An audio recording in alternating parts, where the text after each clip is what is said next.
جس وقت سیدنا صدیق اکبر رضی اللہ تعالیٰ عنہ امیر المومنین بنے، صحابہ نے بیعت کی، تو ابھی نیا نیا ابو سفیان مسلمان ہوا تھا، علی پاک سے ملاقات ہوئی، کہا کہ یہ قریش میں جو قبیلے ہیں 14 کے قریب، یہ سب سے ماڑے قبیلے سے ہیں، بنو تمیم یا بنو تیم، تو یہ امیر المومنین بن گیا، یہ مسلمانوں کا خلیفہ بن گیا، یہ حضور کا جانشین بن گیا۔ علی تم تو ان کے بھائی ہو، ان کے داماد بھی ہو، تو میں چاہتا ہوں یہ حق تمہارا تھا، میں یہ حق دلواتا ہوں، میرے پاس بڑی فوج ہے۔ آپ فوراً غصے میں اٹھ کے کھڑے ہو گئے، فرمایا کہ اے ظالم، ابھی تک وہ کفر اور پرانی ساری رنجشیں اور باتیں تیرے دل کے اندر بھی گھر کیے ہوئے ہیں، حضور نے یہ خاندان کے سارے تفرقے مٹا دیے ہیں،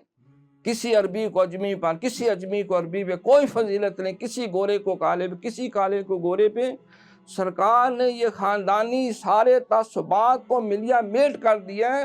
فرمایا ہلاکا کیسرا لا کیسرا بعد ذالک، ہلاکا کسرا لا کسرا بعد ذالک، یہ ہلاک ہو چکے، اب کوئی اس کا دعویٰ نہ کرے، خاندانی تفاخر محمد رسول اللہ نے قدموں کے نیچے رگڑ کے جو ہے، قدموں کے نیچے رکھ کے ملیا میٹ کر دیے ہیں۔ اب کوئی خاندان کی وجہ سے اپنے آپ کو بڑا چھوٹے، دوسرے کو گھٹیا سمجھتا ہے، تو وہ گوبر کے کالے کیڑے سے بھی زیادہ ذلیل اور حقیر ہے۔ یہ سارے تفاخر حضور نے مٹا دیے، زمین پر ابو بکر جو ہے رضی اللہ تعالیٰ عنہ، حضور کے بعد ان سے بہتر شخصیت کوئی بھی نہیں، وہ امیر المومنین ہیں اور امام برحق ہیں اور خلیفۃ المسلمین ہیں، وہ خلیفۃ رسول اللہ ہیں، اور سرکار صدیق اکبر کے ہاتھ میں فوراً جا کے ہاتھ دیا